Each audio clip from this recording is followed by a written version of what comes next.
जब भारतीय जनता पार्टी की सरकार बनी थी तो इन्होंने एक स्लोगन दिया था, बहुत हुई महंगाई की मार, अब की बार भाजपा सरकार। लेकिन इन्होंने इसके बिल्कुल विपरीत, जब ये सत्तासीन हुए, इन्होंने एकदम से पेट्रोल के दाम, डीजल के दाम बढ़ाना शुरू कर दिया और आज ये नौबत आ गई है कि पेट्रोल 100 के पार पहुंचने वाला है और डीजल जो है वो भी सबसे ज़्यादा महंगा हो चुका है। इसलिए ये जो सरकार है, इन्हें गरीबों से कोई सरोकार नहीं है, मध्यम वर्गीय जो परिवार है उनसे इनका कोई सरोकार नहीं है।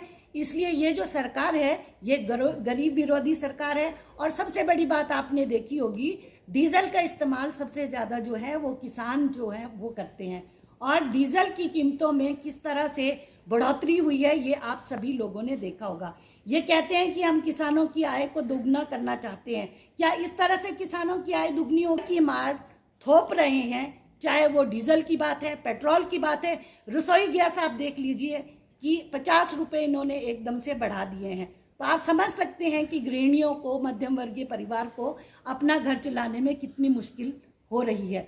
इसलिए हम इस सरकार की कड़ी शब्दों में निंदा करते हैं कि जो ये कहते हैं वो करते नहीं हैं। आपने देखा होगा जब मनमोहन की सरकार थी उस समय पेट्रोल और डीजल के जो दाम थे वो अंतर्राष्ट्रीय बाजार में बहुत ज़्यादा थे, लेकिन बावजूद इसके मनमोहन सिंह जी की सरकार ने पेट्रोल और डीजल के दामों में वृद्धि नहीं की और इनके समय में, कोरोना काल में, पेट्रोल और डीजल के दाम अंतर्राष्ट्रीय बाजार में जो क्रूड ऑयल था वो सस्ता हो गया था। बावजूद इसके इन्होंने पेट्रोल और डीजल के जो दाम थे वो इतिहास में पहली बार 80 से ऊपर हो गए थे। देखिए, जब पेट्रोल और डीजल के दाम बढ़ते हैं तो ना केवल सिर्फ आवागमन का जो साधन होता है, लोगों के किराए में भी बढ़ोतरी होती है और उसके साथ साथ जो हमारी एसेंशियल कमोडिटीज़ होती है, जो हमारे दिनचर्या के जो हमारा अनाज है, दालें हैं, हर चीज़ के जो दाम है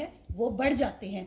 तो आने वाले समय में आप समझ सकते हैं, जबकि हर चीज़ के दाम बढ़ रहे हैं और जो बेरोजगारी का दर जो है वो भी कितना बढ़ गया है। पिछले 45 सालों में इनकी सरकार में बेरोजगारी का दर सबसे ज़्यादा बढ़ा। तो आप समझ सकते हैं, एक बेरोजगारी की मार, ऊपर से महंगाई की मार, और इस तरह तो इन्होंने आम लोगों का जीना दुर्भर कर दिया है। और हम लोग इस बात को जन जन में लेकर जाएंगे और इस बात का हम विरोध करेंगे, क्योंकि सरकार का काम है कि आम लोगों को राहत देना, और ये सरकार जो है राहत देने की बजाय दिन प्रतिदिन रसोई गैस के दाम बढ़ाकर, पेट्रोल के दाम बढ़ाकर लोगों की कमर तोड़ दी है इन्होंने।